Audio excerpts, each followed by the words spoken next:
질병. 비감염성 질병. 이 비감염성 질병은 대표적으로 고혈압, 당뇨, 뭐 등등등이 있겠죠. 물질대사성, 대사성 질환도 사실상 비감염성 질환이고, 그에 비하면 이제 감염성 질환은 병원체에서 옮겨지는 거니까 얘에 의해서 생기는 것, 그것이 코로나 지긋지긋하죠. 그리고 뭐 감기 쌤이죠. 그런데 종류는 달라요. 코로나 바이러스와 감기 바이러스는 종류가 달랐던 것처럼 그런 거고, 뭐 독감 사실상 쌤 같은데 약간의 바이러스 차이죠. 근데 그게 그렇게 또 큰 차이는 아니에요. 그리고 이제 뭐 에이즈나 폐렴이나 결핵이나 등등등 많긴 하다. 감염성 질병이 더 많아 보이지 사실은 이게 더 많아요. 걸리는 비율은 이게 더 많아요. 그리고 그럼 이제 우리가 이 질병에 대해서 얘기를 하다 보니 얘가 원인이 되는 것들을 생각하고 그 병원체의 종류는 또 무엇이 있는가를 정리하면 될 텐데, 병원체는 5가지가 있어요. 병원체가 이렇게 분류가 될 수 있느냐, 5가지로 꼭 되느냐 할 때 그 정도는 충분해요. 왜냐면 나머지 막 자료라는 것들이 또 추가될 수 있지 않느냐 할 때 사실상 없어요. 5가지는 다 됩니다. 그래서 첫 번째 세균부터 마지막 변형 프라이온까지를 놓고 자 쭉 한번 써보자면, 세균, 바이러스, 원생동물, 균류인데 균류가 모두가 다 될 수 있는 것은 아니고, 그 중에서 예를 들면 곰팡이, 대표적으로 곰팡이, 그 다음에가 마지막 변형 프라이온이죠. 시험에는 이제 이거를 낼 때 어렵게 내지 않아요. 보너스로 줍니다. 다음 장면에서 이제 두 문제 병원체 하나, 면역 이렇게 나온 거야. 병원체 면역을 낼 때 이거는 병원체는 보너스인데 면역은 그다지 안 보너스. 어려울 때도 있고 중간 중간. 그러면 이것의 특징이 뭐냐? 세균의 특징이 뭐냐면 사실 세균은 대체로는 해가 없어요. 거기 써있지만 세균이 대부분 인체에 무해. 왜냐면 우리 몸에 있는 대장균이 오히려 이득을 주는 존지 애들이 해를 끼치지 않아요. 일부만 조금 해를 주는 거고 대부분은 괜찮다. 그런데 이것에 얘가 뭐가 있냐면, 세균성 질병의 대표적인 예가 바로 폐렴이 동반되는, 또는 뭐 결핵 같은 거, 폐렴 같은 거, 또 호흡기 증후군 중에 이제 일부 좀 독한 것들이 포함되어 있죠. 식중독도 여기 있고요. 이질도 있고, 위궤양 된다면 식중독균이 있고, 포도상국이나 식중독균, 그리고 뭐 이질, 위궤양을 일으키는 헬리코박터 파이로리균 같은 거 있잖아요. 그런 거. 헬리코박터가 이제 이렇게 생기거든요. 헬리콥터 모양으로 여기 핑크빛 돌면서 위력에 구멍을 뚫는 그런 균이 있다. 그것은 감염이 일어난다 라고 하는 것입니다. 바이러스. 바이러스는 앞에서 이제 1단원에서 정리가 또 되는 부분이긴 한데, 이 바이러스가 비세포 구조, 즉 세포막이 없다는 거고, 세균보다 매우 작고 이것은 변이가 매우 빠른 편이다. 그래서 이제 조금 치료가 쉽지만은 않다. 뭐 이런 거예요. 대표적인 얘들이 중요한데, 그 얘가 사실 이제 여기 이런 애들이 바이러스성 질병이고, 그래요. 코로나, 감기, 독감, 에이즈, and 거기 추가적으로 뭐 소아마비도 있고, 그리고 간염도 있죠. 여러분 간염 예방주사를 맞았나? 원래 고등학교 정도에 간염 예방주사를 맞는 게 적절한 시기거든. 독감 예방주사를 원래 맞았나? 근데 얘네들은 대체로는 에이즈를 제외하고는 예방주사가 백신이 어느 정도 있거나 하죠. 물론 감기는 예방 백신이 없습니다. 왜냐하면 종류가 너무 다양하기 때문에. 그래서 여기 이제 그런 말도 나와 있죠. 이 세균 치료는 누가 해? 항생제가 하고, 항생제는 치료약이고, 요걸 치료하는 것은 항바이러스제다. 어떻게 되죠? 항생제, 항바이러스제. 네, 그렇습니다. 원생 생물이라고 하는 것이 대표적으로 뭐가 있냐면 이 원생은 아메바가 대표적이고 또는 말라리아 병원충인데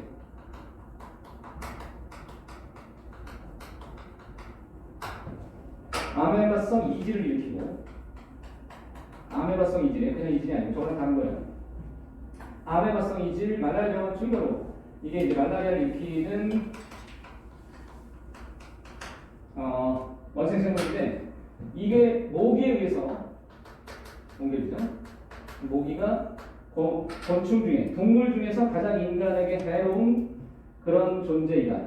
모기를 잘 생각하면 절대 좋은 이미지가 없어요. 어떤 긍정적인 측면도 없어 보이는 저놈의 모기. 그냥 흡혈하면서 살아가는 저 모기가 좋게 느껴지는 사람이 있냐 이게. 또 그렇게 해로운 곤충들이 또 있다면 뭐 바퀴벌레나 이런 애들 결코 좋지 않아요. 동급이야. 그게 뭐냐면 모기나 바퀴나 또는 이게 검은 등 말벌 같은 거 있거든. 등검은 말벌. 등검은 말벌이 같은 여기가 헷갈리는데 여러 개 있어요. 이게 다 잡아 죽여야 되는 나쁜 놈들. 그러니까 사악한 곤충들. 이런 거 보면서 내가 막 호감을 가져서 바퀴벌레 키우는 사람도 있을지도 모르는데 얘가 정신 나간 거야.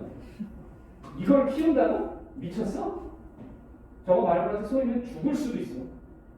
여러 방 쏘이면 죽을 수도 있는 거야. 이거 무서운 놈이야. 이게 정말 징그러운데. 근데 이런 게 존재하잖아요. 근데 하필 이런 건 봐봐. 얼마나 더러운 거야 이게. 이걸 옮긴다니까? 그래요. 그러니까 저걸 잡아 죽이기 위해서 빌 게이츠 같은 사람은 이 모기 퇴치를 상당히 많은 돈을 쏟아부어서 왜냐면 이 모기에 의해서 죽는 사람 숫자가 1년에 70만 명 가까이 되는데 그거를 줄이기 위해서 그렇게 했던 사람도 있습니다.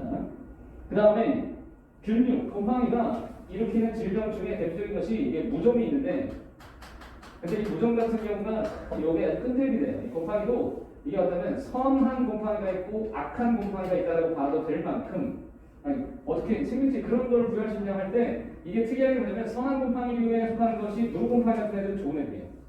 근데 악한 곰팡이가 뭐냐면 진짜로 인체에게 무조건 해로운 거 있으면 안 되는 거 그렇게 나뉘어집니다. 그거를 재미삼아 했던 건데 실험삼아 어떻게 확인한 게 있었냐면 밥을 동일한 그릇에다가 일부를 담아놓고 그리고 서로 구별된 공간에 넣어놓고 한쪽은 웃기는데 사랑스러운 말을 해줬대요. 그럼 한쪽은 욕지거리라고 나쁜 말을 해줬대.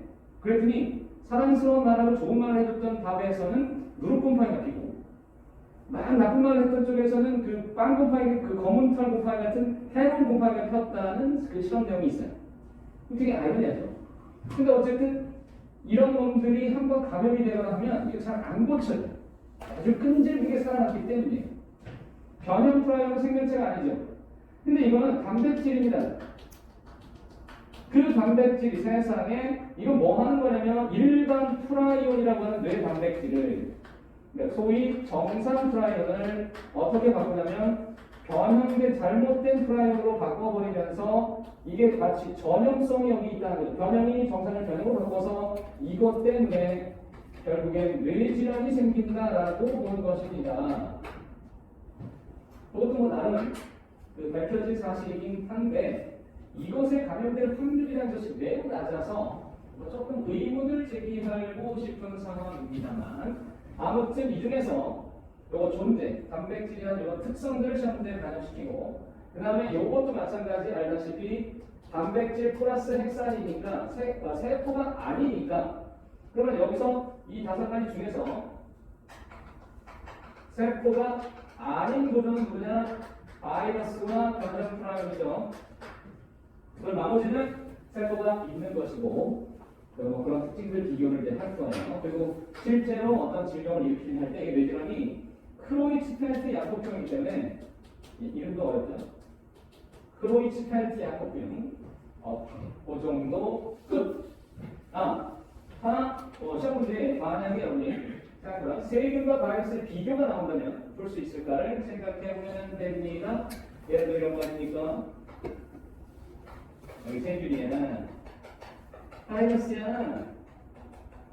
그러면 이게 뭐냐? 뭐 이런 질문이죠. 굉장히 뻔하지만 하니까 이게 뭐냐? 네. 단백질이 있다. 핵산이 있다. 이 정도. 오케이. 옆에 질문 91편, 그 다음 페이지 핵심 퀴즈 1번을 보시면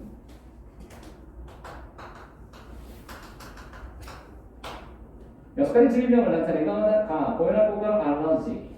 이것은 비감염성 질병이 되겠습니다.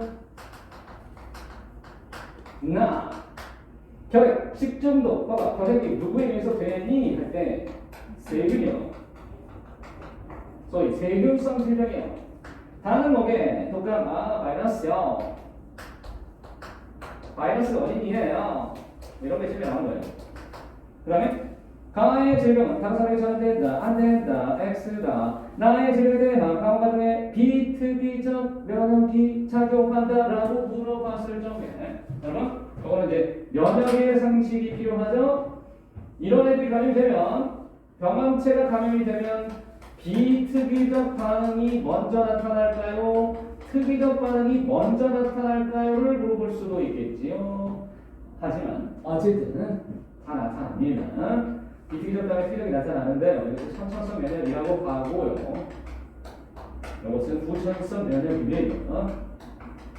요즘에 선천성, 후천성이라는 말을 잘 구별하지 않으려는 경향도 보이지만 어쨌든 용어를 썼었기 때문에 여전히 이제 있다. 어쨌든 그러면 이제 둘 다 있는 거예요. 무조건 있는 거예요. 정상적인 상태에서는 무조건 과과정에서 비특이적과 특이적 반응이 다 나타난다는 사실을 이제 배우게 되는 것이고 다의 질병은 병원체에 감염해서 생긴다. 그렇습니다. 병원체 종류까지 아시면 되겠습니다. 이 정도 아니도. 이번에 플레밍은 어쩌고저쩌고 푸른 곰팡이. 자, 푸른 곰팡이 그거 여러분 아시나? 플레밍 푸른 곰팡이. 플레밍은 푸른 곰팡이에서 무엇이 발견된 세균을 죽이는 물질 페니실린을 생산한다는 것을 찾아서 이것을 항생제로 썼다. 페니실린은 항생제입니다. 항생제라고 하는 것은 세균을 죽이는 약이죠. 항바이러스는 세균이 아니라 바이러스를 죽이는 약이고 세균을 죽이는 약은 항생제인데요. 질문을 던져 1928년이에요. 이런 거 기억했어요. 별걸 다 기억하는 사람이지. 와, 그걸 정말 기억하는 애지 말고 기억해서 푸른 곰팡이가 페니실린을 만들어서 그것이 세균을 죽이는 약이니까 1세대 항생제라는 것인데 그럼 여러분 여기서 이런 개념까지 좀 확장을 해볼까? 세균은 항생제 페니실린에 대해서 대부분 무엇을 갖고 있을까요? 현재 이 항생제 페니실린은 거의 대부분의 세균이 이것을 갖습니다. 무엇을 갖습니까? 내성을 갖습니다. 대부분의 세균이 이 얘에 대해서 항생제 정보에 대해서가 아니라 페니실린이라는 항생제에 대하여 내성을 갖고 있어요. 다시 한번 얘기하는데 주체가 누구라고?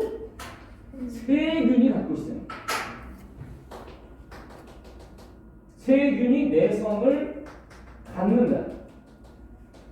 이 말을 이해하시나요? 그러면 무엇을 알아야 되냐면 페니실린이라고 하는 물질이 어떻게 세균을 죽이는지 이해해야 되는데 요거는 조금 어려운 얘기입니다만 페니실린은 역할이 세균의 세포벽 합성을 억제해요. 그런데 어떻게 내성을 갖게 되었을까라고 볼 때 간단히 말해서 이 세포벽 합성 작용을 억제하는 걸 막을 방법을 찾게 되었다는 건데 이게 우연인지 아니면 스스로 그렇게 뭔가 방법을 약간 적극적으로 찾아낸 건지는 우리가 정확히 말할 수는 없으나 우연히 찾아진 것으로 보통은 보고 있습니다. 왜냐하면 얘가 뭐 계획적으로 그걸 만들었다고 보기는 좀 어렵거든요. 근데 글쎄 살아있는 생명체이기 때문에 정확히는 우리가 판단할 수 없으나 대체로는 어떤 거냐면 이 합성작용을 억제하기 위해서 간단한 논리는 뭐냐면 세균이 있잖아. 그럼 페니실린이 바깥에 있잖아. 단순한 논리를 생각해요. 페니실린에 대해서 내성을 갖는 가장 손쉬운 방법은 뭐냐면 세균 입장에서는 이 페니실린이 안으로 들어오는 것을 막으면 돼요. 이게 첫 번째 할 수 있는 일이에요. 근데 실제로 그렇게 합니다. 어렵게 생각하면 안 돼요. 그러니까 막 세균 합성 요소의 작용을 억제한다 할 때 이게 조금 더 정확하게 쓰면 세균의 세포 합성 효소의 작용을 저해하는 건데 그럼 효소는 이 안에 있으니까 그 효소를 변형시킨다거나 뭐 이런 식의 생각을 하기 마련인데 그게 아니라 이 효소는 전혀 건드리지 않고 그럼 큰일 나기 때문에 이것만 막아요. 들어오는 것만 막아도 삽니다. 그리고 무엇이 관련되냐면 여기에 페니실린을 들어오고 말고 하는 그것을 결정되는 요 운반 단백질의 변형이면 충분하다는 것입니다. 이건 이제 약간 논술적 주제에 해당하겠죠. 아무튼 내성을 갖는다는 것에 학생들이 오해하는 게 뭐냐면 사람이 내성을 갖는다고 찾거든요. 사람이 세균에 대한 내성을, 사람이 항생제에 대한 내성을 갖는다는 게 무슨 말이에요? 세균이 내성을 가지면 그 세균이 사람 몸속에 들어왔을 때 항생제를 처리해도 세균이 안 죽어서 문제인 거지 사람이 내성을 갖는다는 말은 논리적으로 말이 안 맞는 거야. 생각적으로 말이 안 된다. 세균이 내성을 갖는 것이다. 네, 그걸 기억하시고 페니실린 발견했다 맞고 유전체를 갖고 있다 맞고 상복 작용으로서 공생을 설명할 수 있다. 여러분 이게 무슨 관계예요? 푸른 곰팡이는 세균이 꼴뱅이치는 거야. 그래서 죽이려고 하는 거잖아. 죽이려고 드는데 살려고 버티니까 둘은 사실상 공생이 아니라 경쟁적 관계예요. 죽고 죽이는 관계니까 경쟁적 관계로 봐야 돼요. 오케이. 넘어가서 4번